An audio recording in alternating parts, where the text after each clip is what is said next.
Mwiriwe neza mwese.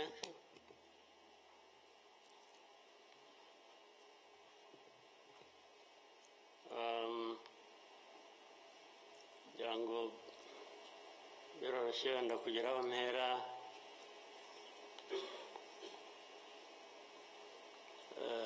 ndahera ku mateka Bizimana yatubwiye.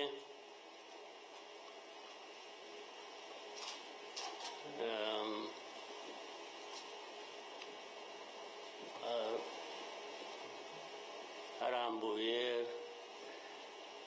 afite ibimenyetso ashingiyeho, ariko ndagira ngo mbanze ishimire mwese abari hano mwaje kwifatanya n'igihugu n'abanyarwanda, cyane cyane mwebwe abaturuka hanze mu bindi bihugu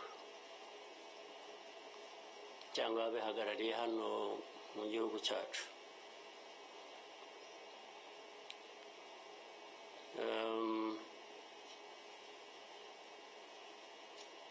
Ndabashimira kuko kenshi ko dusigaye tubibona ko bisigaye biri,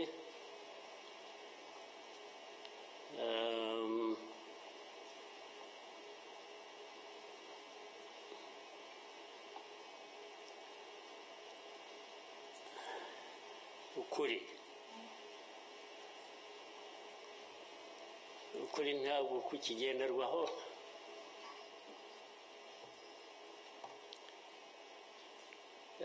ni nacyo gituma, ariko reka mvugane, hari umuntu w'inshuti yanjye wigeze kumbaza atari ko wowe nk'umuntu ubaho ute ugahuza bimwe, ndaza kubivuga mu rurimi rw'amahanga, arambaza tubaho ute ugahuza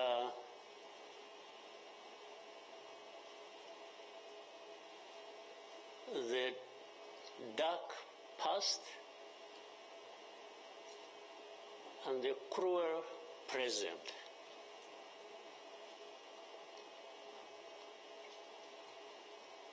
But how do you manage that?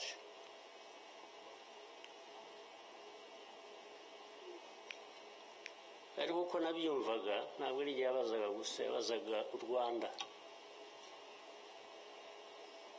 Uvuga ngo u Rwanda mubaho muti,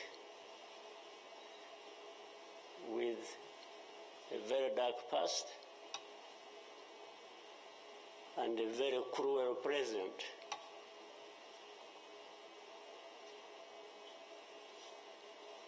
Icyo namushubije nuko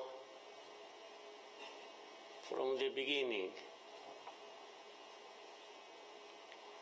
we were under any illusion that the two were siblings and we had to deal with them as such. You have to deal with the cruel present, knowing that it is very, very much related to the dark past. They are inseparable. So for us, we have a choice to make.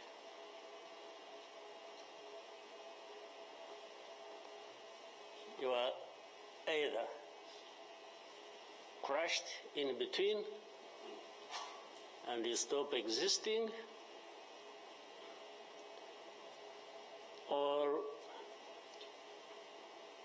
you stand up and fight.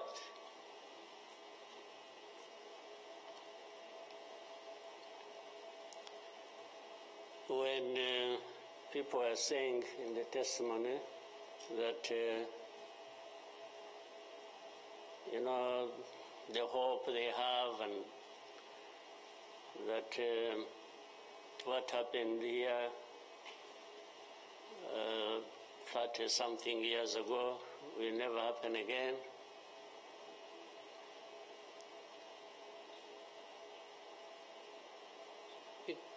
It won't be because of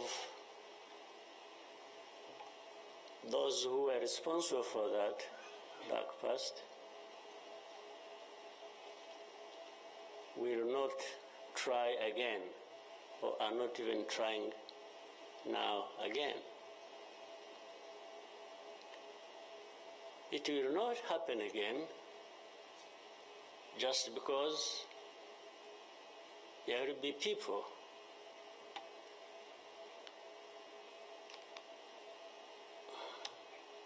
who will stand up and fight.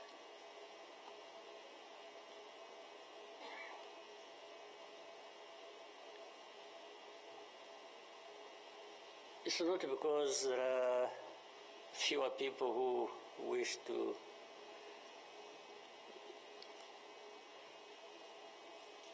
perish or who would have wished us all to disappear, this country to disappear.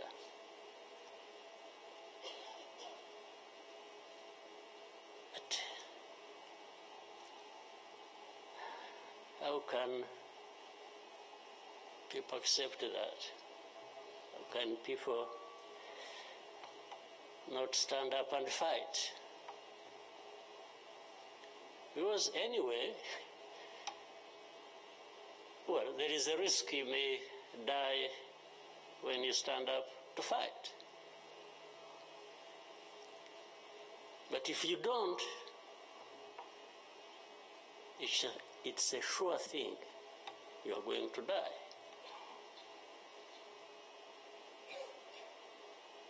So, why don't I try the former? Why don't I try to stand up and fight with the chance that you might survive and live on your life as you want it, instead of giving up and you let people treat you as if for you to live, it's a favor that they are going to do for you. Why?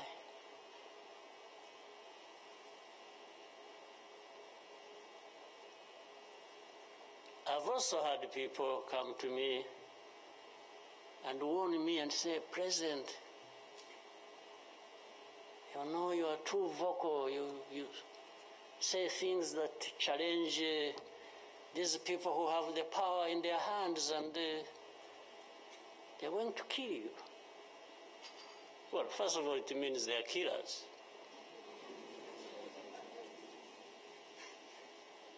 But my answer to them is, you know what?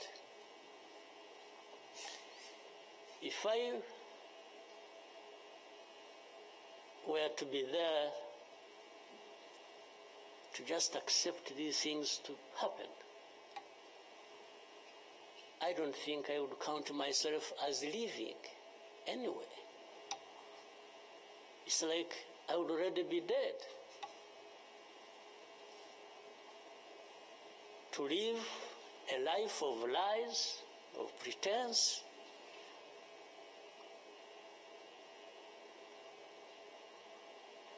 and all my life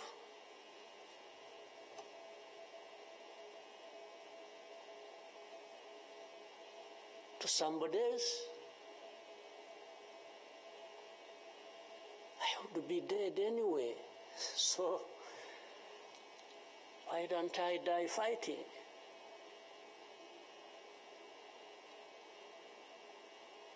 So you Rwandans, why don't you die fighting? Instead of dying anyway, just dying like flies. Why? But my message goes to other Africans who live like this on a daily basis, who are dehumanized. And they accept it and they beg. I can't beg to live. I can't beg anybody.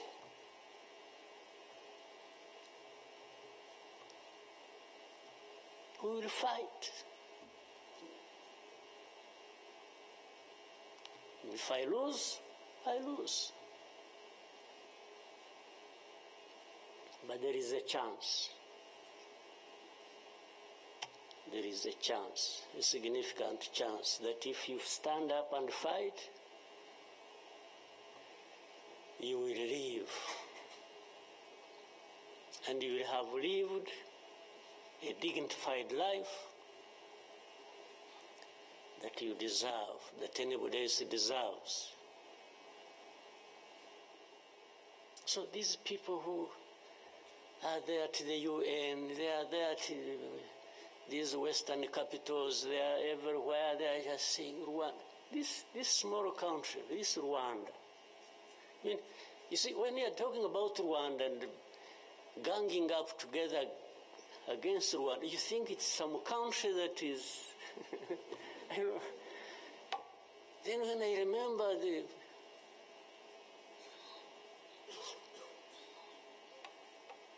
the facts about it,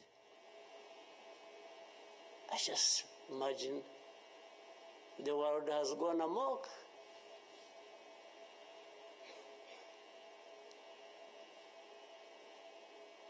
But in the midst of all that, we have to live. We have to live our lives, we have to fight for that, we have to live the way we want. And I tell anybody to his face to go to hell.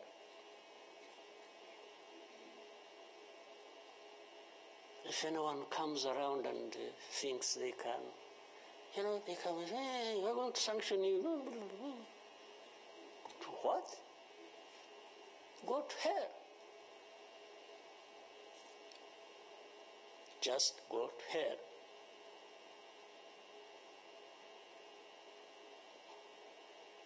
You have your own issues to deal with. Go and deal with your own issues. Leave me to mine. This is the spirit, I think, Rwandans must have in their daily lives. So my worry is not about how powerful these people are that come down upon us and throw anything at us. I'm never worried about that. I worry about one thing, which has lived on for centuries. It's for Rwandans. It's for Africans who sit back and find nothing wrong with accepting to be treated like that. That's my only worry. When can Rwandans, when can Africans refuse to be mistreated like this? to be told they have no value, to be told that their lives have to be lived as a result of a favor they are being done by somebody else. What a shame for people to accept that even for a moment. You must not accept it. You must get up and fight for yourself.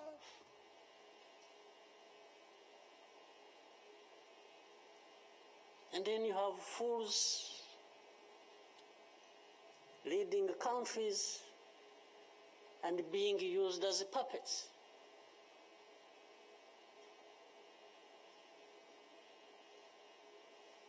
And they are stealing from their own resources, which they should be putting to the good use of their own people and develop them. They just put everything to their own use, find billionaires in a sea of poverty, millions of people going hungry, and their leaders, billionaires, money that has been stolen from the resources of these people, and these are the ones received in Western capitals and praised, and when,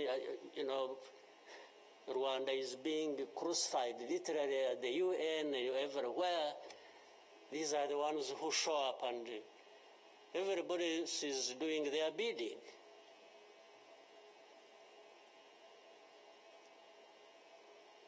They don't talk. These ones don't even say a thing. There is somebody to say it for them.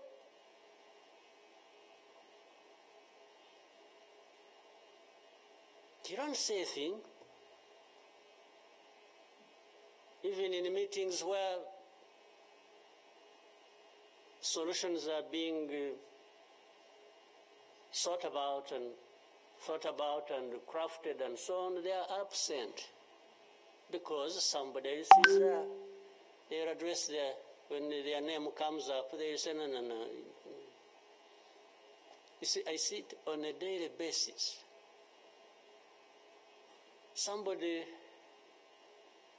has agents, orders them, pays them to go everywhere preaching hate speech, killing people in broad daylight, setting fire on these people, burning in broad daylight.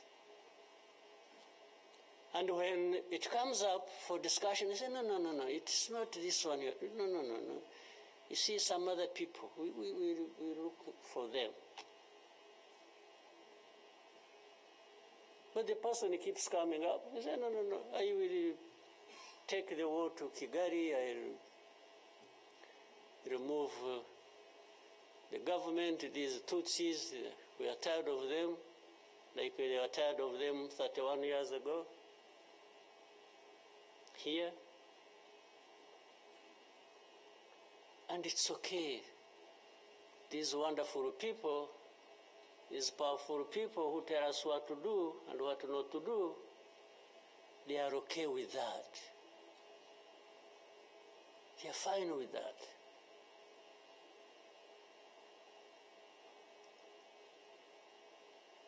And they expect us to accept it also ourselves.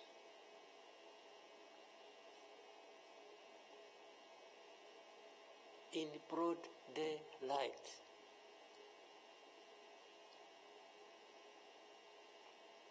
Hate speech, killings of people for their identity, uprooting them from their homes, and most of them are refugees here in this country. We have 125,000 people as refugees who have been living in camps, uprooted from their homes in Eastern Congo. And then these powerful, good people come here and pick 1, 2, 3, another day 5, if there are many, to go and settle them in those beautiful countries of theirs. And they leave the majority here. And they expect us to be thankful that that's a huge gesture of generosity. First of all, they take them knowing that these are actually refugees from a neighboring country. They don't take them as Rwandans. You take them as refugees from Congo. Only that they are taking very few. They are not, I wish they could take all of them. Those who wish to go and resettle them. So the rest becomes my problem. So what they have to do is cleanse Eastern Congo of all these people, bring them to Rwanda, take to your countries those you want, few, very few, not even 0.1%, and the rest should remain Rwanda's problem. Because after all, these ones are Tutsis like Kagame. That's a simple conclusion. But ask yourselves, how did these people end up being across the border of Rwanda? Was it really done by Kagame? Was it done by Rwanda?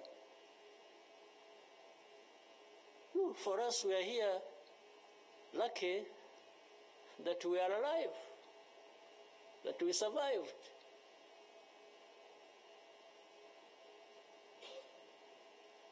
So,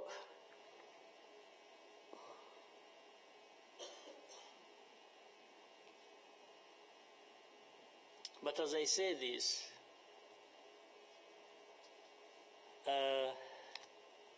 even for my sanity and the country's sanity, we have sometimes to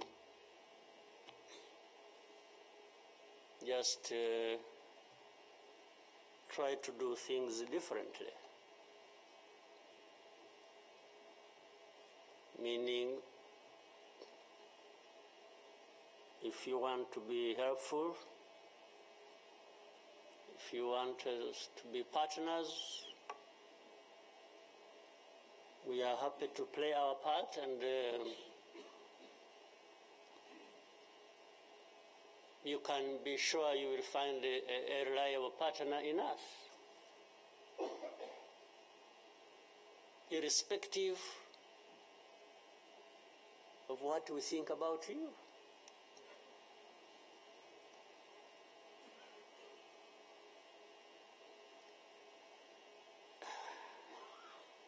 You know, this whole thing you see every day, you know, you have heard of groups, what is it? Group of experts.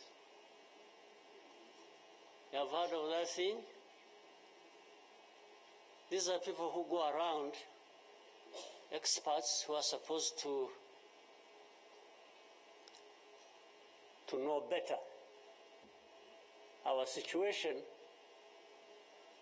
than ourselves.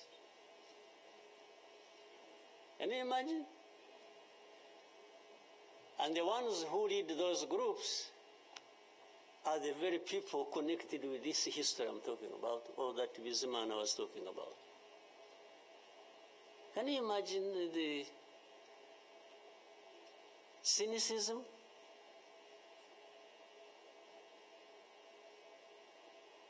And this expert comes to me and asks me, you know, but this...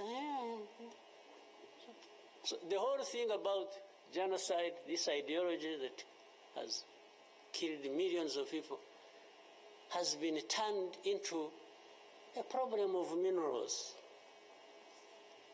You know, it's okay. let's imagine it's a problem of minerals now. Was it a problem of minerals in 1994? Which minerals were we fighting for here? Just imagine. Which minerals?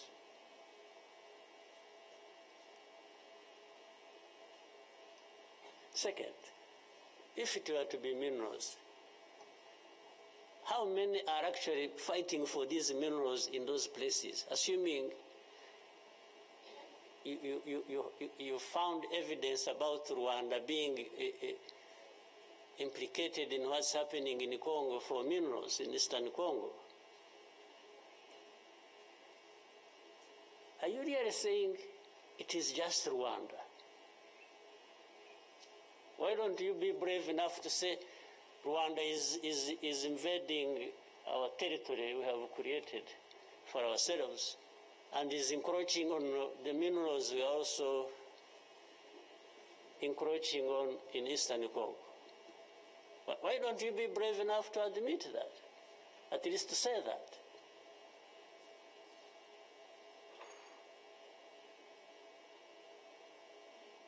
Minerals? If what is the allegations, if these allegations were true, you know what? Rwanda would be as rich as you are, those who make the accusations. Would not be needing your money at all. Which you give us nothing and you come and beat us up for for everything. I mean, yeah, that is the world between the dark past and the cruel present.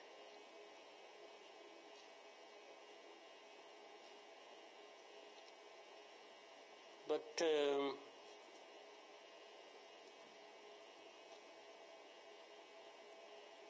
what didn't kill us and finish us 21 years ago has hardened us, has prepared us for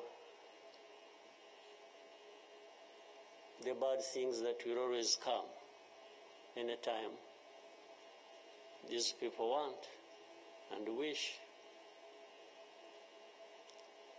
Honestly, I want to assure you, we will not die not fighting like last time. And fighting does not involve invading anybody's territory, does not involve going after something that is not ours. Fighting, I mean, is if you find us here and want to treat us the way you want that you have seen in the past, I just want to assure you, you will not succeed. You will not succeed. I think I beg all these Rwandans, we should be itching for a fight with anybody who wants to come here and turn things upside down. And I think there are many who are ready to join for that. But for our friends, our partners, please, don't misunderstand us. don't mistreat us. We have had enough of it. Take it somewhere else. Take it somewhere else.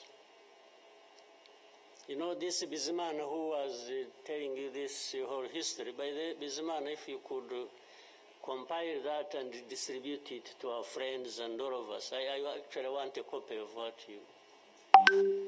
But I think you should give our friends and others, they need to... Much as in the cruel present, facts don't matter, evidence doesn't matter, the truth doesn't matter. What matters is what pleases you on any day, and doesn't matter what facts about others. But and I was saying this because this man made another presentation another time that involved the same people he was talking about. And the next day, from embassies, people came to him, threatening him. You know, they even, they're so foolishly brave to just, you know, they went to him. And I think another message went through Foreign Affairs. It's like this man who is saying this, and he was not saying it is not true, but he was saying no for daring to say it, even if it is the truth. Yes, they threatened him, and they even started threatening he will not get a visa to travel to some places, face to face, like that. Somebody from the embassy threatening our minister. Of course, I can't blame them that, given this history we have had, that from the embassy they even think they are above the minister. Yeah. He just come and say, you dare say this. He wasn't saying, this is contrary to the truth or evidence we have. Why did you present lies? No. He was just saying, whether lies or truth, you shouldn't have said it. That is the cruel present we live in, but we must confront it, and we will. We shall. No question about it. I've also told people that anyway, for us, we are in a sort of not bad position, because the worst has already happened to us. I don't think anything worse will happen, ever. So those who are scared, fearful of anything, I just want to console you in some way, if you may, that actually the worst has already passed. When we lost the people during that time, the young man was giving a testimony about. Do you think anything like that would ever happen again? I don't think so. So why would we be scared of anything? The worst. The hurricane came and we took cover and things, and it has passed. And we rebuilt. We rebuilt our strength of all kinds. I don't think there is any other hurricane that will come and sweep across the country, destroying everything. I don't think so.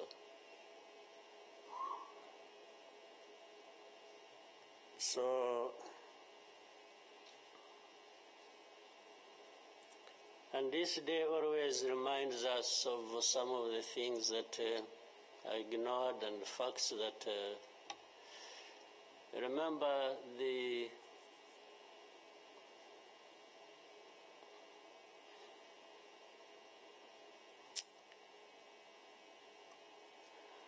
book written by somebody many of you know, Philip Gurevich,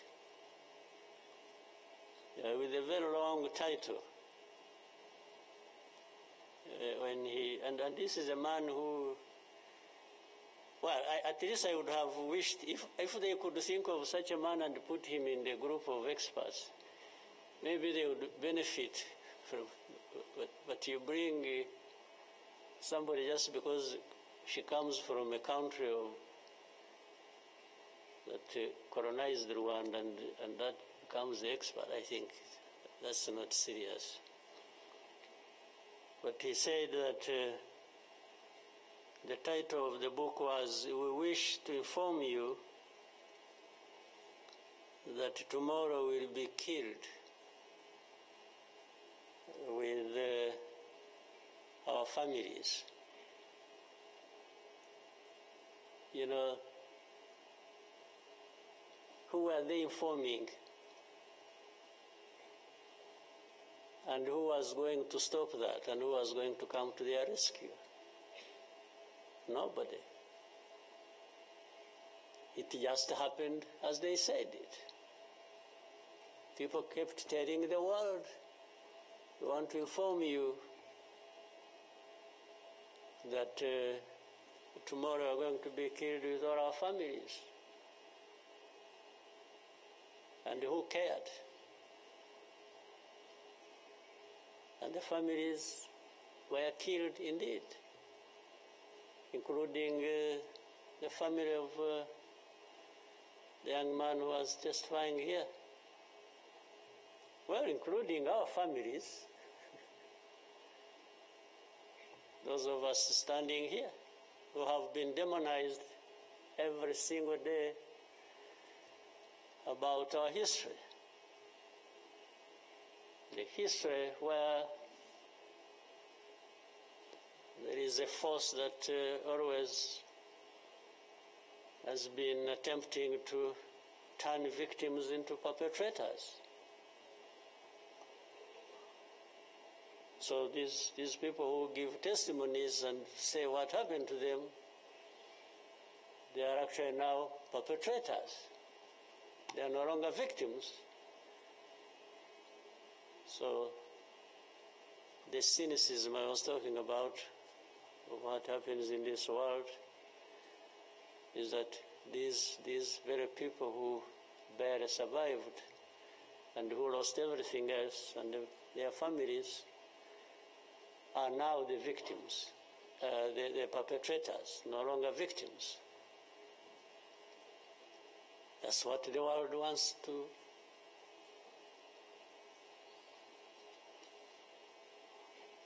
create about us.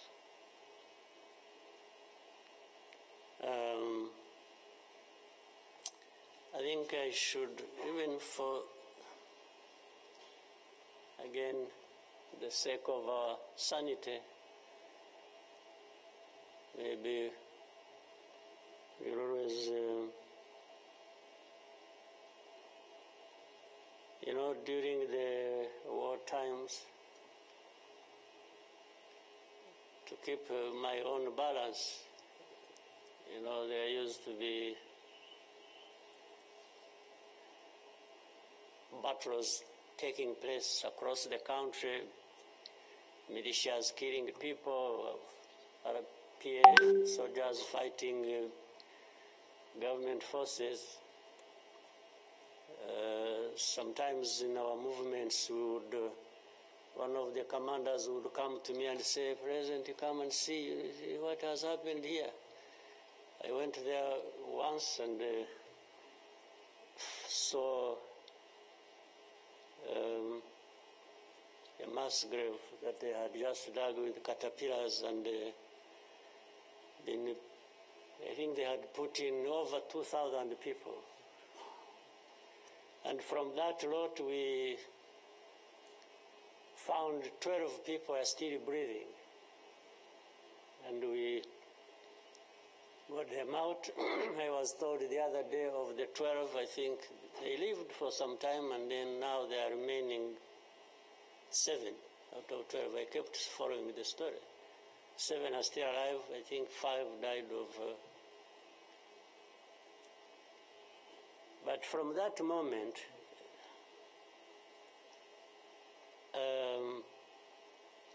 I told the commanders that they should never bring my attention to this kind of thing.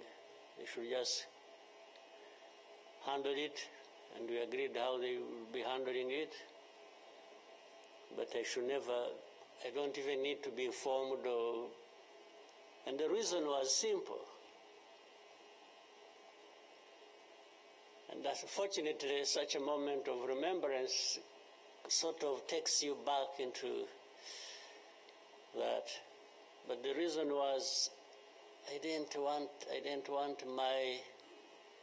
my judgment and my conduct of the war and the leadership I was supposed to be providing to be impaired in any way by the anger, by what you saw. So that's why I wanted to keep my own balance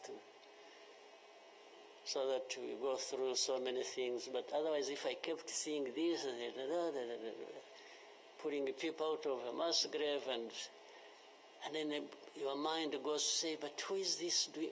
Whoever is doing this, why is he doing it? You may end up... so anyway, let me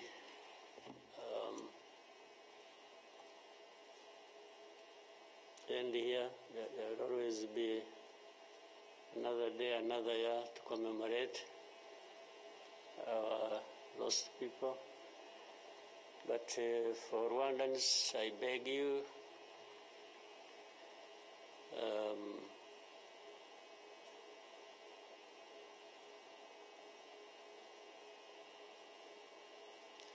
don't you owe your life to anybody else.